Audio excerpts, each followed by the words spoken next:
O real digital e o seu risco de confisco. E esse vídeo ele vai ser a parte 2 do vídeo real e o seu lado obscuro. Então se você ainda não assistiu, eu vou estar deixando aqui o link na descrição. Então corre lá para você assistir a parte 1, aí depois você vem para aqui assistir a parte 2. Lá você vai saber exatamente o que é o real digital, a parte técnica do real digital, suas vantagens e suas desvantagens. Esse vídeo da parte 2 eu vou focar mais nas desvantagens, ali na parte do lado de confisco. Porque nesse vídeo, na parte 2, eu vou focar exclusivamente no lado macabro do real digital. E eu vou estar mostrando os casos reais de confisco que já aconteceu na história. E parece que não é tão difícil assim disso acontecer. Durante a história já aconteceu vários casos de confisco. Vou estar mostrando aqui casos reais do que já aconteceu em nosso mundo e de algumas nações parecidas com o Brasil, com contexto de Estado grande, intervencionista, estufado de estatais e controlador. E é tão difícil assim de acontecer o confisco? E a resposta é não. Se engana aquele que pensa que confiscos e bloqueios são algo raro, pois a história global está recheada desse tipo de medida, pois até países ricos já impuseram em algum momento esse tipo de medida. Hoje você vai conhecer a história de países que congelaram ou fizeram confiscos direto do dinheiro da população. Você vai ver fatos reais do que aconteceu na história, casos de confiscos que já aconteceram no mundo. E o primeiro é o próprio Brasil, com o Plano Collor, que confiscou a caderneta de poupança do brasileiro. Então aqui no Brasil já perdeu a moral de dizer que nunca vai confiscar. Mas como seria esse Plano Collor? O Plano Collor aconteceu em 1990. Por fim, o Plano Collor mais famoso e também o mais próximo do Brasil foi o Plano Brasil Novo, implementado no governo de Fernando Collor. Por isso o plano ficou conhecido pelo infame nome de Plano Collor. Esse plano tinha como objetivo combater a alta inflação que assolava o Brasil nas décadas de 80 e 90. O mais destrutivo desse plano foi o Collor I, implementado em 15 de março de 1990, que estipulou o famoso confisco da caderneta de poupança. Com o congelamento das contas, milhares de brasileiros perderam o acesso ao seu dinheiro, do qual muitos dependiam para sobreviver. A medida foi catastrófica, causou milhares de mortes de pessoas, muitas das quais cometeram suicídio. Para completar, a inflação foi aplacada apenas parcialmente, mas depois retornou ainda mais forte que antes. O dinheiro congelado nunca foi integralmente devolvido e vários pedidos de restituição ainda tramitam na justiça mais de 30 anos depois. Mas nem precisa olhar para um tempo tão distante assim. A própria Rússia, vários escândalos de confisco para financiar a sua guerra. O mundo parece ter regredido pelo menos 30 anos. Guerras em larga escala, estados com medidas autoritárias e, sobretudo, ameaças de confisco voltaram a ser pauta dos jornais. Vladimir Putin, presidente da Rússia, estipulou a possibilidade de confisco de bens, unicamente para pegar os recursos e aplicar na guerra. Outro caso recente agora na história, e um exemplo dessa mesma coisa, foi o governo canadense que tentou a versão disso em 2022. A polícia na capital de Ottawa, eles prenderam quase 200 manifestantes. O estado diz que vão rastrear, punir qualquer um que esteja envolvido no protesto. E caminhoneiros que não foram presos estão lidando com follow of frozen, contas bancárias congeladas e bens apreendidos. Mas independente se esses protestos são justificáveis ou não, fato é que o dinheiro ele é programado, ele pode ser congelado e retirado de você, mesmo o dinheiro sendo seu. Porque o real digital, que é o Drex, ele sendo seu, o controle total não está com você. E o pior de tudo é que nunca estará. Porque como ele é digital, ele sempre estará custodiado no seu banco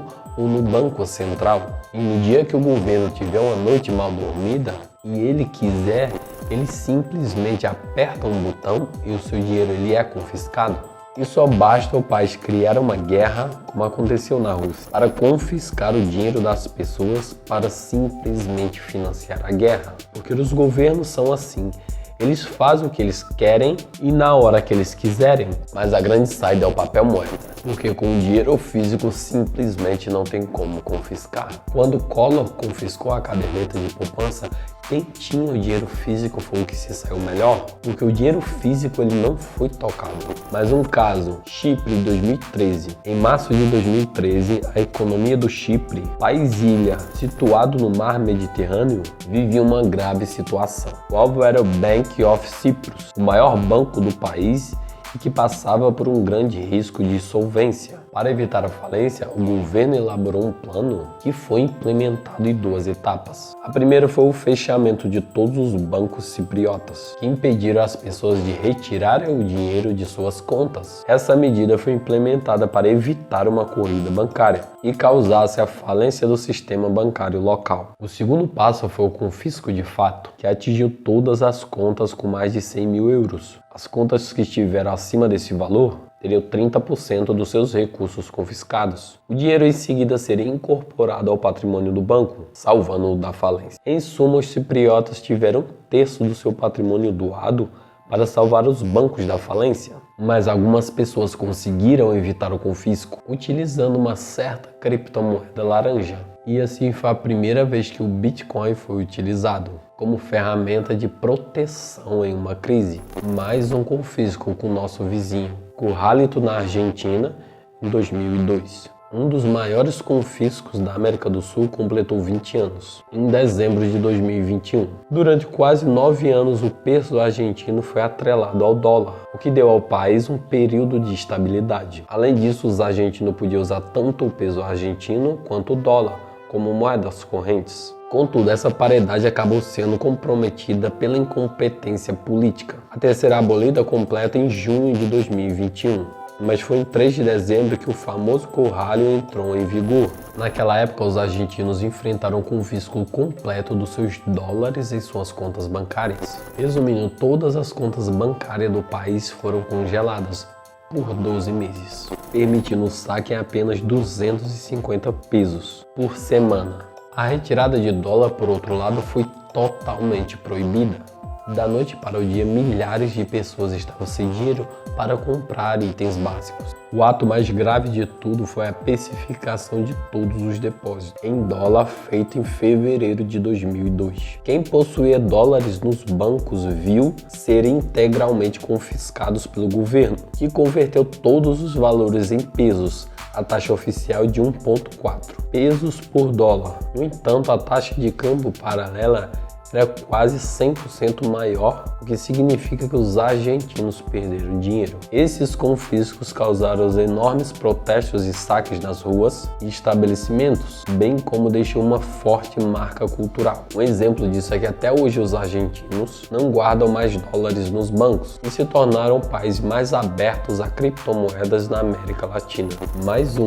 Agora a vez do Líbano. Crise de liquidez no Líbano em 2019. O Líbano também foi afetado de uma onda de congelamento de contas bancárias em meados de 2019. As razões foram similares ao caso argentino: desdolarização da moeda, alta inflação e endividamento no Estado libanês. Em dezembro ocorreu o primeiro grande protesto e de pronto o governo respondeu com medidas drásticas. Como resultado, os bancos libaneses fecharam por um período de 2 semanas. Algo inédito na história do país. Posteriormente houve uma reabertura bancária, mas aí veio o Corralito libanês. Os saques em dólares foram completamente proibidos pelo governo.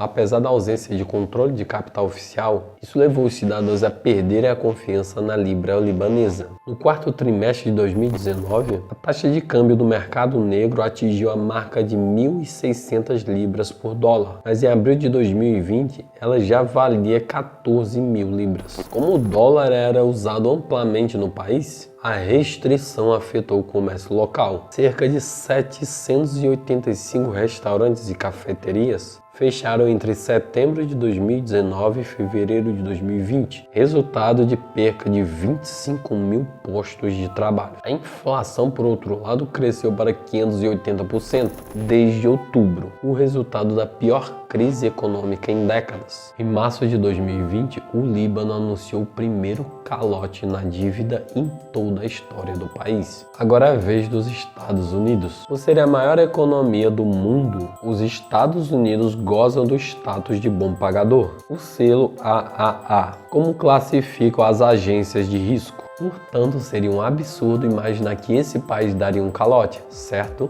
Só que não. De fato, os Estados Unidos já deram um calote em sua história. Isso ocorreu em 5 de abril de 1933, quando o país ainda vivia sobre o padrão ouro. Os cidadãos americanos podiam guardar tanto dólares quanto ouro em suas casas ou nos bancos. Naquela época, o governo emitiu a famosa Ordem Executiva 6.102, que obrigou todos os cidadãos do país a entregarem o seu ouro ao governo. Em troca, o governo lhes pagaria 20,66 de dólares por onça troy, a medida que corresponde a 31,1 gramas de ouro. Após o confisco do ouro, o governo desvalorizou o dólar através da inflação, fazendo o preço da onça troy subir para 35 dólares. Na prática, houve um confisco tanto na tomada do ouro em si, quanto direto na desvalorização do dólar. A posse do ouro pelo cidadão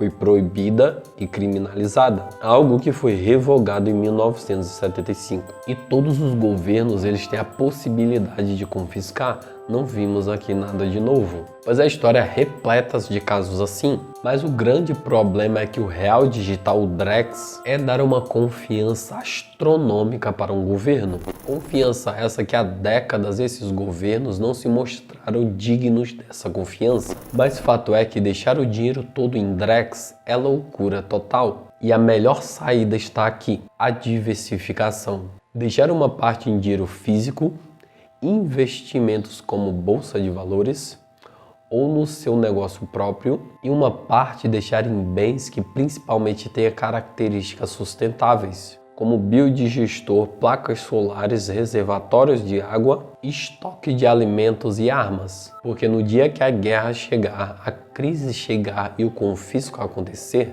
talvez seja essas coisas que vai te ajudar de fato. Lute sempre pela sua liberdade, porque todos os dias querem tirá-la. O conteúdo é esse, pessoal. Se você gostou, deixa o seu like, se inscreve no canal e até o próximo vídeo.